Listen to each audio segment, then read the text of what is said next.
दोस्तों, आज जो कहानी मैं आपको बताने जा रहा हूं वो एक सच्ची घटना है जो कई साल पहले मेरी माँ और मामी के साथ घटी थी। अगर आपको हमारी वीडियो अच्छी लगे तो हमारे चैनल माहिर हॉरर स्टोरी को जरूर सब्सक्राइब करें। तो चलो कहानी को शुरू करते हैं।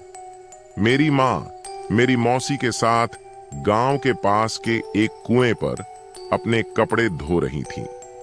वे आपस में खुशी खुशी बातें कर रहे थे कि अचानक कुएं के पास जिस पत्थर पर वे अपने कपड़े धो रहे थे उसके नीचे से एक महिला और उसके बच्चे के रोने की हल्की आवाज सुनाई दी।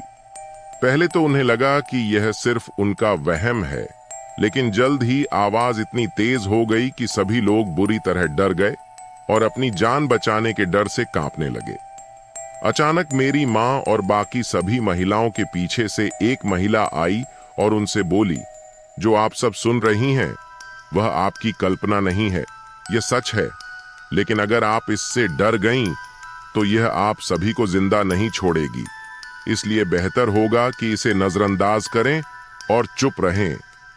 वह स्त्री उनसे कहकर उन सब से बहुत दूर चली गई और गायब हो गई। उन सभी ने रोने की आवाज को नजरअंदाज कर दिया और वापस आ गए। बाद में मेरी मौसी और मेरी माँ को पता चला कि एक युवा महिला को उसके प्रेमी ने धोखा दिया था, जिसने उसके बच्चे के गर्भवती होने के बाद उसे स्वीकार करने से इनकार कर दिया और उसने उसे दूसरी महिला के लिए छोड़ दिया, जो इस गरीब महिला की तुलना में अमीर थी। जल्द ही उसके विवाह से एक बच्चा पैदा हुआ और लोग उसका मजाक उड़ाते थे और उसका अपमान करते थे।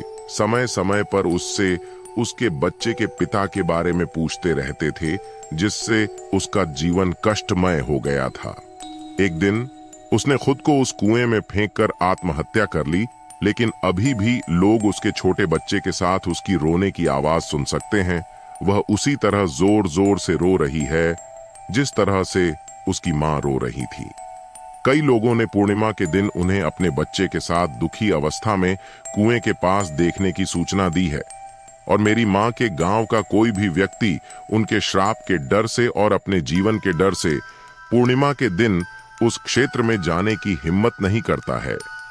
शायद वह अभी भी अपनी दयनीय मौत का बदला लेने के लिए अपने बेवफा प्रेमी की तलाश कर रही है, जो उसने पैसे के लालच के कारण किया था। उस मासूम महिला के साथ जो कुछ भी हुआ वह वाकई दुर्भाग्यपूर्ण था।